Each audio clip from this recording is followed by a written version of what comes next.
விஜயை பார்த்தாலே வயிறு எரியுது. இதை யார் சொல்லியிருக்காங்கன்னு தெரியுமா? நான் 15 வருஷமா தெரு தெருவா அலைஞ்சுக்கிட்டு இருக்கேன். ஆனா அவங்க ரொம்ப கேஷுவலா கட் அவுட் வச்சே ஜெயிச்சிட்டாங்க.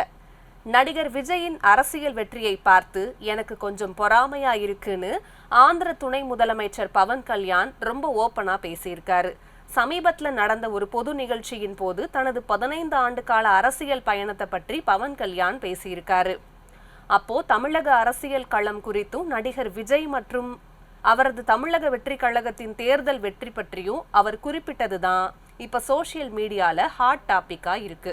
அவர் பேசும்போது விஜய் மற்றும் அவரது கட்சியினர் தமிழ்நாட்டில் மிக எளிதா கட் அவுட்டுகளையோ ஹோலோகிராம்களையோ மட்டுமே பயன்படுத்தி மகிழ்ச்சியோடு ஒரு பிரம்மாண்ட வெற்றியை பெற்றுவிட்டார்கள். அதை பார்க்கும்போது எனக்குள்ள ஒரு சின்ன பொறாமை ஏற்படுது. ஏன்னா இந்த நிலைமையை நான் அடைய 15 வருடங்களா தெருக்கள்ல அலைந்து கடினமா உழைக்க வேண்டியிருந்தது அப்படின்னு வெளிப்படையா பேசியிருக்காரு. ஆந்திர அரசியல்ல நீண்ட போராட்டங்களுக்கு பிறகு ஜனசேனா கட்சி தலைவராக பவன் கல்யாண் துணை முதலமைச்சரா பதவியை அடைஞ்சிருக்காரு.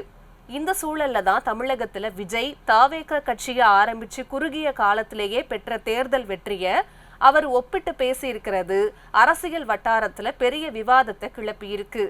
பவன் கல்யாணோட இந்த ஓப்பன் டாக் பத்தி நீங்க என்ன நினைக்கிறீங்க? கமெண்ட் செக்ஷன்ல சொல்லுங்க.